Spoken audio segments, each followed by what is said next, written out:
Глава Ингушетии принял участие в заседании Государственного совета и Совета при президенте России по стратегическому развитию и нацпроектам, прошедшего в режиме видеоконференции под председательством Владимира Путина.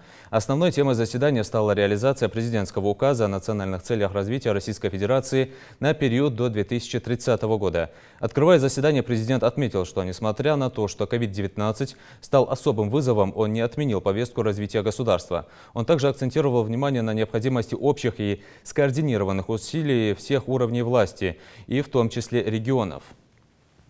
Чтобы обеспечить большую включенность субъектов Федерации, муниципалитетов в формировании общенациональных решений, Госсовет и получил новый конституционный статус.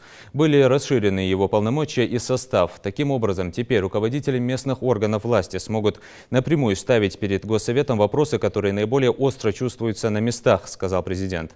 Как сообщил председатель правительства России Михаил Мишустин, по поручению президента Кабмином подготовлен единый план, который направлен на достижение национальных целей. Напомню, в рамках майского указа президента в Ингушетии реализуется 50 региональных проектов. Объем средств, направленных из федерального и регионального бюджетов на реализацию региональных проектов в текущем году, составляет 8 миллиардов 905 миллионов рублей. Указанное финансирование направлено на капитальное строительство, создание условий для дополнительного образования, улучшение системы здравоохранения, экологической обстановки, развитие сферы культуры и спорта, а также на развитие малого и среднего предпринимательства. Паузы в развитии, как бы ни складывалась текущая обстановка, не можем себе позволить ни на минуту. Такая системная работа требует общих, скоординированных усилий всех уровней власти. И добавлю, всех регионов Российской Федерации, безусловно. И этого уровня власти тоже. Именно для того, чтобы обеспечить большую включенность субъектов Федерации, муниципалитетов в формирование общенациональных решений, Госсовет и получил новый конституционный статус. Были расширены его полномочия и состав. В него, как вы уже знаете, вошли представители муниципалитетов, а также общественных объединений бизнеса, профсоюзов. Для выработки общей позиции, для использования лучших практик по развитию экономики и социальной сферы в составе Госсовета созданы и профильные комиссии.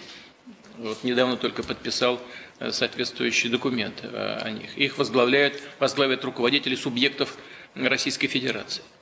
Комиссии будут действовать на постоянной основе.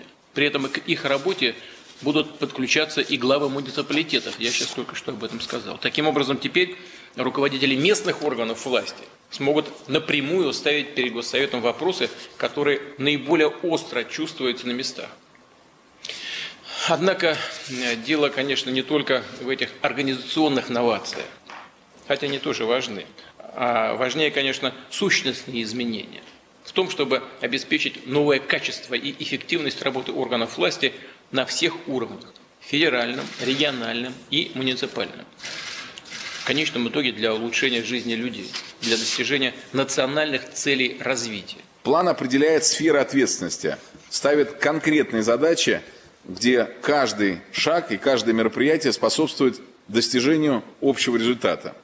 Прежде всего, повышению уровня жизни людей, формированию комфортной среды для развития.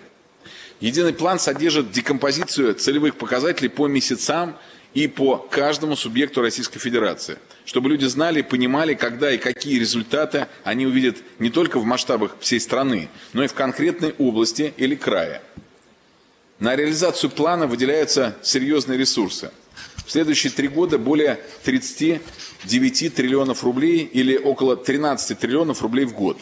Для сравнения, ежегодная стоимость всех нацпроектов всего порядка около 2 триллионов рублей. Таким образом, бюджетные расходы теперь жестко связаны с достижением национальных целей развития. Крайне важно, что большая часть этих средств будет выделена на 2 направления. На социальные программы – это сохранение населения, здоровье, благополучие людей, и на развитие экономики. То есть, по сути, на поддержку наших граждан через обеспечение их занятости и доходов.